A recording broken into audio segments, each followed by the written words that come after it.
All right, Mazda CX-90 GT plug-in hybrid. Let's go. All right, let's start out from a dig. Main comparison here, obviously, is versus the non-hybrid 3.3 liter inline 6 turbo.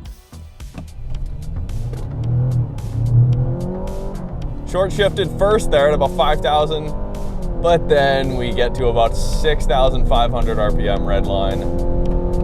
Pretty quick, 323 horsepower, 369 pound-feet of torque. Basically the same as the inline 6 puts out without a battery. This of course makes 17 less horsepower, but the same amount of torque.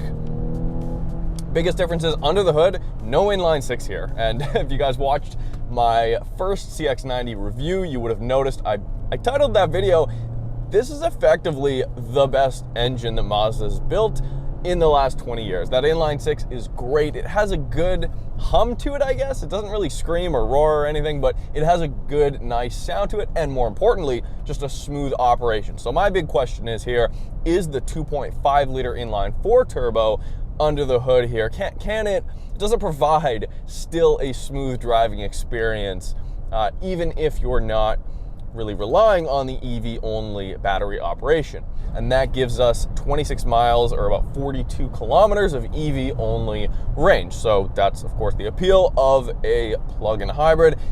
It's not a lot. I actually, just coming out to these roads here to drive the vehicle to show you guys, I saved the battery.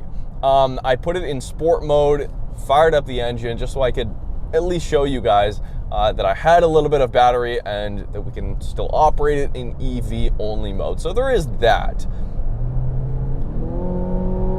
It's made it to the same 8-speed automatic here regardless of whether you go with the plug-in hybrid or the inline 6.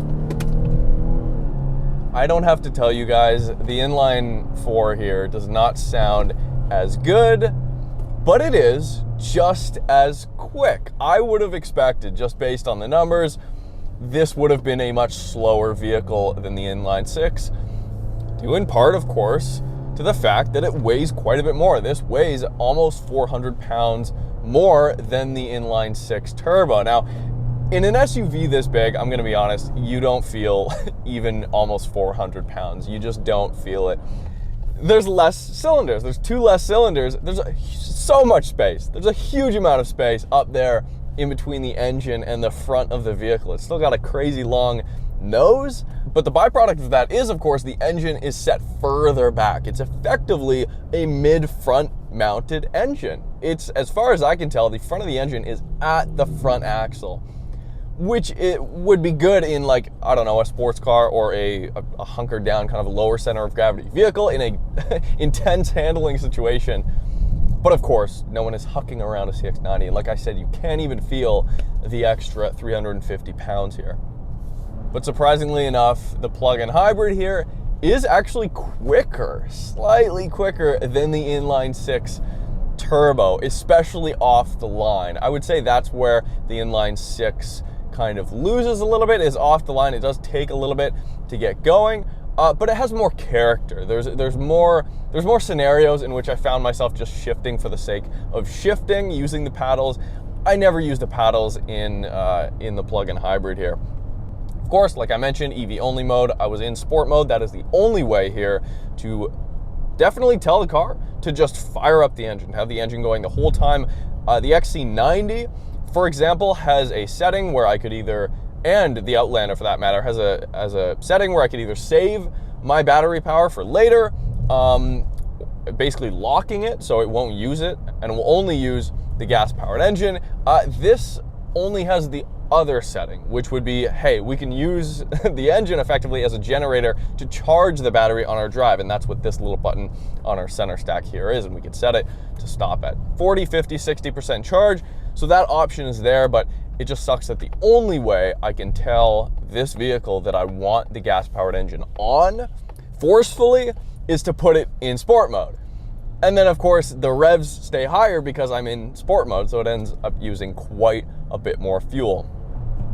Even just in normal driving mode, I mean, instantaneous torque, the torque feel is great, especially you know, higher up, half throttle to full throttle, and the shifts are incredibly smooth, which feels good. I do wish it had more EV only range. It's very short if you're only using this in the city. It makes sense. The byproduct of that is, of course, that if you just plug in with a standard home outlet, it charges overnight. So if you have that option, which every home should, unless you're in like an apartment or something, maybe you don't, it just charges overnight and then you never have to go to a public charger. That's where this makes sense to me. Where it doesn't make sense is if you're not in a scenario where every night you can plug in. Why do I say that? Well, because this engine, when you're out of juice and it just operates as a standard hybrid, it gets the same fuel economy as the inline six, which is almost a full liter larger in displacement, and it has 2 more cylinders. That's probably because this weighs quite a bit more.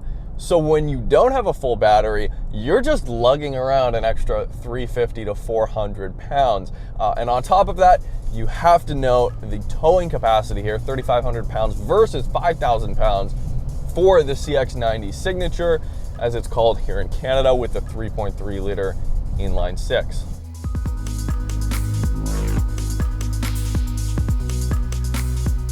All right, I'm gonna go into EV mode while we talk about pricing, because you're gonna wanna listen up for this. Engine shut off.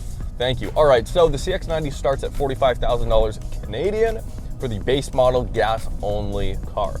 Add 10 grand onto that, that's where the plug-in hybrid starts. Now this one I'm driving is another 10 on top of that, $66,000 Canadian for this GT model.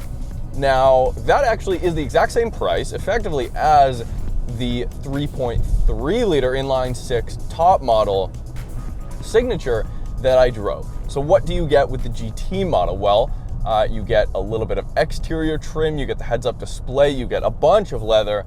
On the inside here, you do get captain's chairs in the second row, which opens up from an 8-seater to a 7-seater, or actually it doesn't open it up, it closes it down.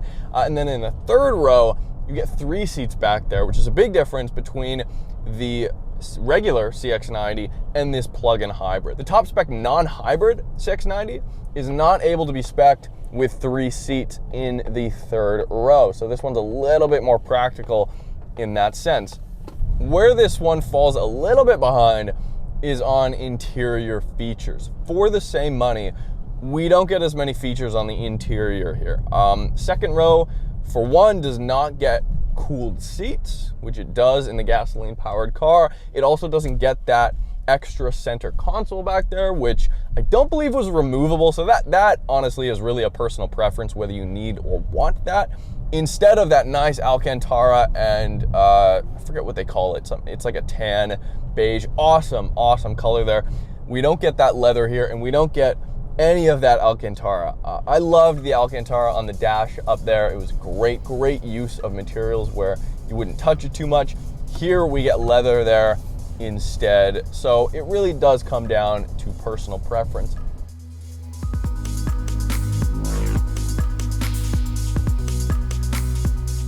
Brake pedal's good. It's got a firm brake pedal, especially right off the top. A lot of EVs and hybrids get that wrong. It is tough to get that regen brake feel, but Mazda's done it here. Brakes feel great.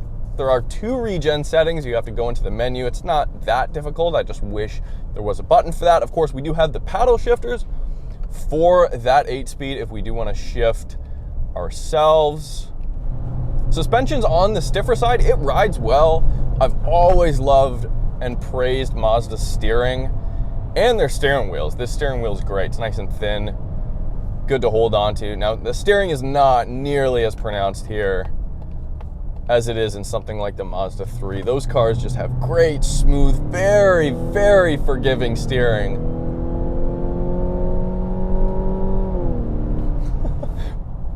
But of course, Mazda does it well. I mean, for the money here, if you're looking for a plug-in hybrid and if you're commuting around the city, then yeah, you can effectively spend no money on gas ever in this, depending on your situation. And that is what it really comes down to. So far on my drive, and this will be completely anecdotal, depending on how you drive the vehicle, I've averaged 5.7 liters per 100 kilometers, which is somewhere in the 40s for MPG. Really good. But if you can't plug in at home and you don't want to mess with the public chargers, then you're going to get the same fuel economy as you would in the CX-90, less features on the interior for the same price. But yeah, that's my verdict. Let me know what you guys think in the comments below. This has been the 2024 CX-90 GT plug-in hybrid. We'll see you next time.